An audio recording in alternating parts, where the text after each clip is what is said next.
पिला माने तुम समस्त को मु स्वागत करछु मो YouTube चैनल तो plus 2 second year arts commerce पिला तो पिला माने तमन पय नेक्स्ट कोन ना रूपनारायण थर तमरो पूर्व क्लास रे कोन ना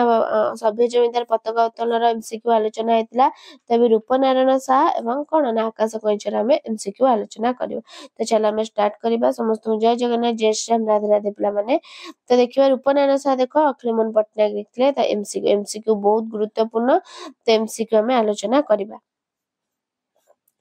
तो प्रथम क्वेश्चन देखो संभाव्य चारिटी उत्तर मध्यरु ठीक उत्तरटी बाछि लिखिबा अशोक केउ शहर को बुलिबा को जाउतला तो ऑप्शन कहूनी ऑप्शन तो देखु जे तुम माने मु खाली आंसर कहि दोची अशोक केउ शहर को बुलिबा को आसिला केउ शहर ना बनारस को बुलिबा को आसितला नेक्स्ट अशोकଙ୍କ पिला दिनर ट्यूशन मास्टर किए थिले ना रूप नारायण शाह जेल लु फेरिया परे केउ काम करी बंचु थिले ना रिक्शा चलाइबा काम तापरे रूपा किए पिला माने रूपा होचंदी किए ना मास्टर जी को पत्नी अशोकଙ୍କ शैशव केउठी कटितला केउठी ना बनारस रे तापरे देखिबा को देछि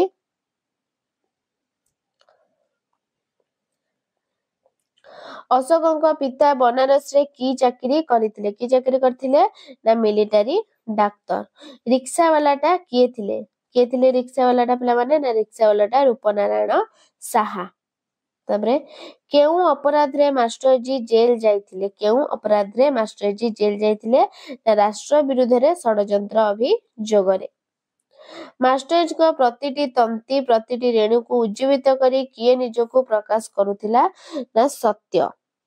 मास्टर जी को नासिका केउ परी थिला बोली कह जाय केउ परी ना सुक चंचु परी अशोकଙ୍କର डाक नाम कोन ना मुन्ना मनुकार ना पातिमाकर छुआर नाम डालमंडी केउ मानकर आश्रय देते बोली कह जाय केउ मानकर ना बारंगाना नेक्स्ट भारत भूमिर असंख्य पुण्य कांगाल जनतार चिर एप्सित स्थान बोली काहाकू कह जाय काहाकू ना बनारस को कह जाय नेक्स्ट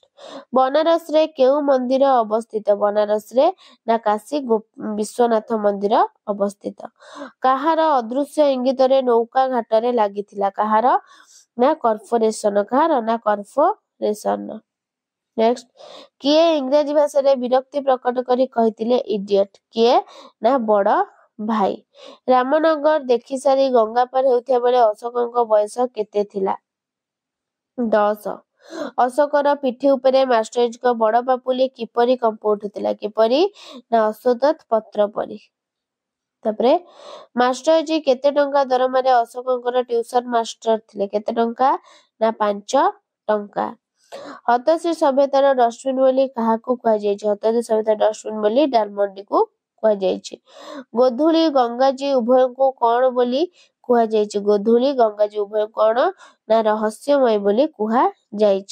गंगार केउ रंगर पानी लाल लाल लागुतला केउ रंगर पानी लाल लाल लागुतला ना गहम रंगर पानी लाल लाल लागुतला नौकारे पाल केते फणा बासुकी परी नई जाई ऊपर को उठी जाय बोली कह जाय केउ परी पिला माने ना सहस्र फेणा केउ परी ना सहस्र फेणा बनारस रे धाड़ी तुंग सौध डेई केउठी को आखी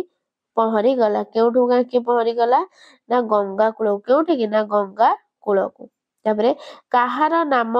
मनु दिया जाय काहार ना पातिमाकड़ छुआर नाम तापरे अशोक काहाकू आउजी पुरातन अनुभूति को रोमंथन करुथिले काहाकू ना लाइट पोस्ट तापरे माताजी को हाथ तैयारी केउ खाद्य थरे जे खाइची से जीवन सारा भूली पारिबनी बोली कह जायची केउ कोन खाइची बोली ना हालुआ कोन ना हालुआ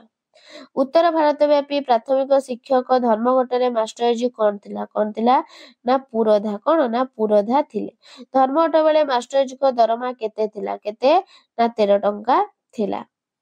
मास्टर जी को केउ रंग होइतिला बोली डाक्टर कहितिले प्लुरेसी मास्टर जी को पूरा नाम कोन थिला ना थिला रामशरण कोन ना रामशरण तापरे मास्टर जी को स्त्री को नाम कोन थिला मास्टर जी स्त्री नाम कोन थिला ना रूपा मास्टर जी तांको कहानी रो केउ सिंह कथा से कहउतिले ना आंड्रो सिल्सर तापरे काहार भीरु संकुचित विवेक नै अशोक रास्ता रे चलितला काहार ना हत्याकारी रो ଏ ଜାତିକୁ କଣ ନୂଆ କରି ଦେବାକୁ ମାଷ୍ଟରଜୀ କହୁଥିବା ପରି ଅଶୋକର ମନେ ହୋଇଛି? କଣ ନା ପ୍ରାଥମିକ ଶିକ୍ଷା। ଏ ଜାତି ଧୀରେ ଧୀରେ କାହା କୁଣ୍ଡଳୀର ଶୀତଶଯ୍ୟାରୁ ଚଞ୍ଚଳ ହୋଇଉଠିବ ବୋଲି କୁହାଯାଇଛି? କାହାର ନା ଅହିରାଜ। ରୂପନାରାୟଣ ସାହା ଗଳ୍ପଟି କେଉଁ ସମୟର କଥା କହିଛି? କେଉଁ ସମୟର କଥା ନା ଖ୍ରୀଷ୍ଟମାସ ଛୁଟି କଥା। ଡାଲମଣ୍ଡିକୁ କେଉଁ ସଭ୍ୟତାର ଡଷ୍ଟବିନ୍ ବୋଲି କୁହାଯାଇଛି? ନା ହତଶ୍ରୀ ସଭ୍ୟତାର। ତାପରେ ରୂପନାରାୟଣ ସାହା ଗଳ୍ପର ଗାଳ୍ପିକ କିଏ? କିଏ ନା ଅଖିଳ ମୋହନ ପଟ୍ଟନାୟକ। ତାପରେ ଶେଷ କ୍ୱେଶ୍ଚିନ୍ ରୂପନାରାୟଣ ସାହାର ପିଲାମାନେ, କେଉଁ ମନ୍ଦିର ସ୍ୱର୍ଣ୍ଣଚୂଡା ଆସନ୍ନ ସନ୍ଧ୍ୟାରେ ମଳିନ ଆଲୁଅରେ ଚକ୍ ଚକ୍ କରୁଥିଲା? କେଉଁ ମନ୍ଦିର? କାଶୀ ବିଶ୍ୱନାଥ। ତାପରେ ଆମେ ଆକାଶ